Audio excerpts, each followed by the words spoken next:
একটা চেয়ার ছোট দেয়া এখানে জনসভা এলাকা গণ্যমান্য এবং বিএনপি সকল অঙ্গ সংগঠন আপনারা এখানে উপস্থিত আছেন। বক্তব্য আমার আগে যারা এই দুজন দিয়েছে সুন্দর বক্তব্য দিয়েছে, কোনো কিছু বাদ রাখে নাই। অতএব আপনাদের এই গর্বের মধ্যে আমি বেশি সময় নিব না, অল্প সময় কিছু কথা বলবো। সময়টা অল্প হলো, বছরটা 17 বছর। ঠিক 17 বছরের মধ্যে আমরা এই এলাকায় ঢুকতে পারি নাই।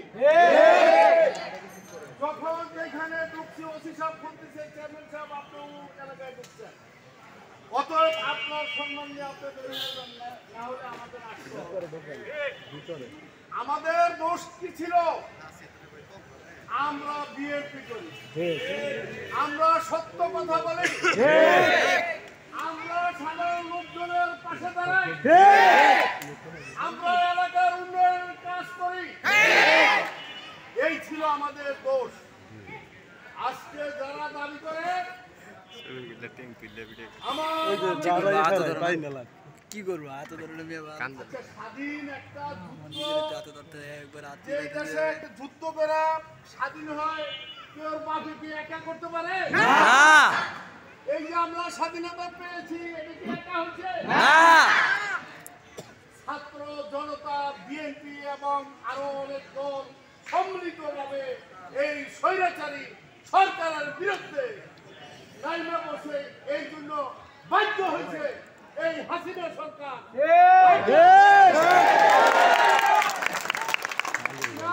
পর্যন্ত এই বঙ্গবন্ধুর কন্যার রাতে অন্ধকারে পালাইছে। এইটা ইতিহাস কখনো মাফ করবে না। আপনাদের আমি বলতে চাই, স্বাধীনতা যুদ্ধে বাংলাদেশে 11টা সেক্টর কমান্ডার ছিল, একটা সেক্টর কমান্ডারও আওয়ামী লীগের সাথে নাই। সব কেউ হয়তো নীরব বসে রয়েছে, বেশিরভাগ সেক্টর কমান্ডার বিএনপি করে, বিএনপি বা অন্য দল করে, কিন্তু আওয়ামী লীগ কেউ করে না। ইতিমধ্যে পূর্ব বক্তা বলে গেছেন, পার্শ্ববর্তী দেশ আমাদের ঘুষিবাদী স্বৈরাচার হাসিনা সরকার বলছে এমন দাওয়া দিছি ইন্ডিয়া কোনোদিন বলতে পারবে না, কিন্তু এমন নেওয়া নিছে 45 মিনিটের মধ্যে তোমার নিতে গ্রহণ করে না। তোমার কাজটি মেনে করে তোমার ইন্ডিয়া একটা জায়গায় তোমার অনেক থাকতে হচ্ছে। আমরা বলতে চাই, বর্তমান অন্তর্বর্তীকালীন সরকার উপদেষ্টা যে কথা বলেছেন, আমরা কারোর চোখ রাঙ্গানিকে ভয় পাই না, চোখে চোখে চোখ রেখে আমরা কথা বলবো। অতএব বর্ডারে যারা আছেন সাবধান। বাঙালি আমাদের জোয়ানদের বলেছে আপনারা পিঠ দেখাবেন না, আপনারা সামনাসামনি দেখাবেন। অতএব তারা সাবধান হয়ে গেছে।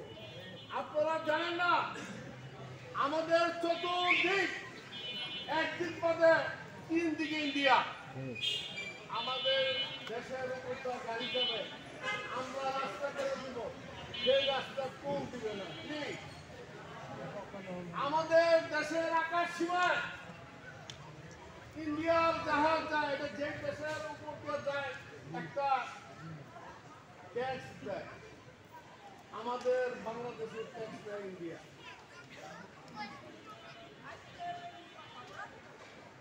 তো আমি আর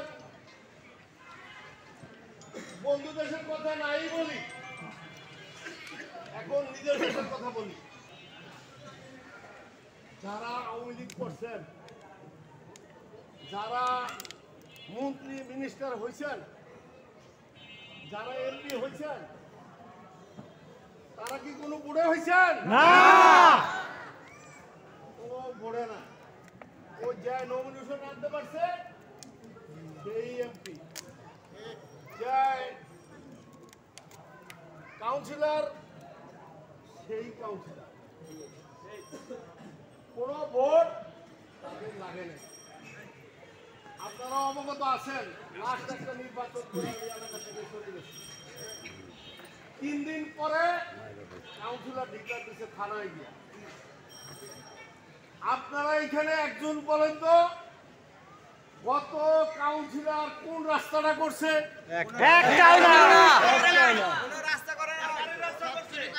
কোন ড্রেনটা পরিষ্কার করছে? খালি আর বাড়ির রাস্তাটা একটা জিনিস করছে, আমি যখন জেলখানায় একটা গাছের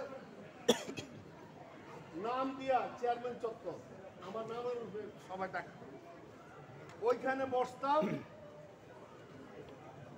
সালাম দিয়া মুচকি হাসি দিয়ে আমার সামনেতে যাইত।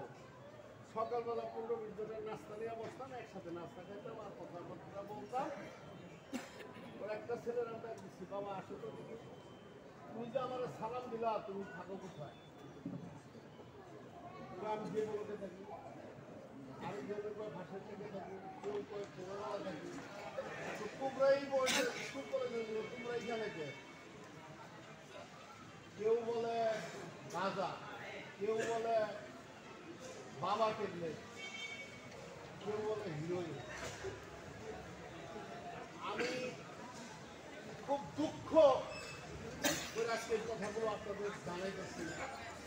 আজকে যেইভাবে চতুর্দিকে এই গাঁজা বাবা হিরোইন ছড়ায় পড়ছে, আপনারা হয়তো ছেলেমেয়েদের স্কুলে গিয়ে বাসা আছেন, তারা স্কুলে গেলে থেকে ঘুরে যায়, ওই যে আপনার যেসব অসাধু, যেসব দুশ্চরিত্র লোকজন যেগুলো এইসব ব্যবসার সাথে জড়িত, তারা এই ছেলেদের নষ্ট করতেছে। আপনারা এদিকে সজাগ রাখতে হবে, সজাগ রাখতে হবে। আজকে আমি 4-5 দিন আগে আবার আমি ধরা গেছি, আমার ধরে গেছে। যখন আমাদের মহানগর উত্তরের সভাপতি সেক্রেটারি ধরা খেল, তখন আমার মোবাইল আমি খুলে জানি এখন আমাদের ভারপ্রাপ্ত চেয়ারম্যান প্রথম ফুটই আসবে আমার দায়িত্ব নেওয়ার জন্য। ঠিক আমাকে মোবাইল চেক করে আমার জেলা নিয়ে গেছিল। তো আমি মানুষের কাছে, আমাদের এলাকার কোয়াহানের কাছে খবর পাইলাম যে বলে দুটো অফিস কাউন্সিলরের আন্ডারে ছিল। তো ওই অফিস যারা পাইছে, বাংলা করে কি পাইছে, ওই ছেলেগুলোদের কাছে আপনারা জিজ্ঞাসা করে শুনেন, এগুলো আমি বলতে পারবো না। একটা কথা বলতে চাই, আপনাদের মাটির মানুষ, আমি এই নয়নগরের সন্তান, আমি এই নয়নগর থেকেই আমার নির্বাচন প্রচারণা শুরু করছি। আপনারা যেইভাবে ভোট দিয়ে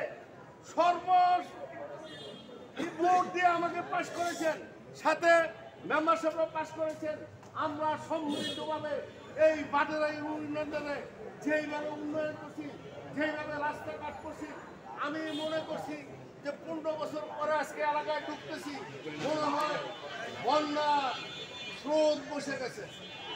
আমি দুর্গা দেখি যেই রাস্তা সেই রাস্তাই, বাংলা পূজা সব কিছু। তো আপনাদের একটা কথা বলতে চাই, কিছুক্ষণ আগে বলছে পূর্ববক্তা, আমাদের এখানে কোনো দল নাই, আমাদের দল একটাই, সেটা হলো বিএনপি। এই দলের থেকে যাকে নমিনেশন দেওয়া হয় সেই নির্বাচন করবে, যেই হোক সেই নির্বাচন করবে। আপনাদের মনে রাখা উচিত, আমরা বিএনপি, আমরা এখনো ক্ষমতায় আসি নাই, আরো দেরি আছে। 3 দিন আগে আমাদের একটি চেয়ারম্যান সাহেব ফোন দিছে, স্কাইপে বক্তব্য রাখছে, দীর্ঘ 1 ঘন্টা বক্তব্য রাখছে।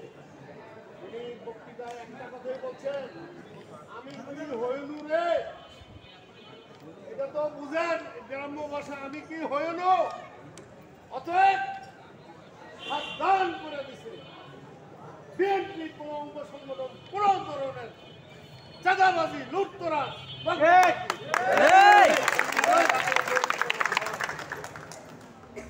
আমি দীর্ঘ 15 দিন অসুস্থ হয়ে বাসায় ছিলাম।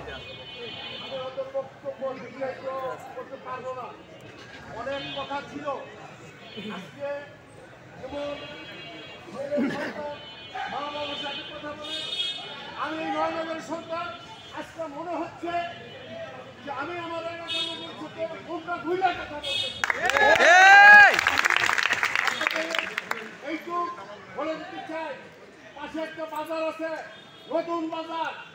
এই নতুন বাজারে অনেক ঠেলা গাড়ি, ভ্যান গাড়ি, অনেকে বসা, অনেক রিক্সা চালক, অনেক গাড়ি, ভ্যানি, ট্যাক্সি এগুলো নিয়ে বসে। যদি একটা লোক কোনো চাঁদা চায়, তাকে ধরে পিঠ করে বাংলা লাগে। আমি সাথে সাথে ছেলেমেয়ে আইনের আওতায় তুলে দিই। ইনশাআল্লাহ আমি বলে দিলাম, আমি আতর বলে দিলাম, আতর ভাই থেকে চলো, আমরা আছি তোমার সাথে, আতর ভাই এগিয়ে চলো, রাজপথ ছাড়ি না, আতর ভাই ভয় নাই, আতর ভাই ভয় নাই, রাজপথ ছাড়ি নাই। আমার একটি কথা,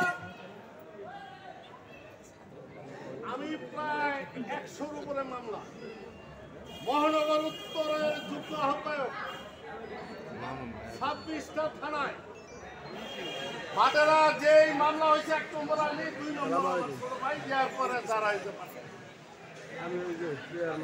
তারা কম্পিউটারে ছাপায় দিচ্ছে।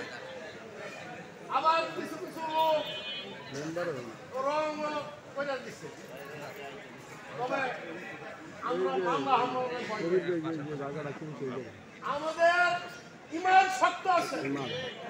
আমরা বলছি এই ফেসিস্টবাদ, এই স্বৈরাচার, এই কাফের, এই ফেরাউন একমাত্র আল্লাহ ধ্বংস করবে।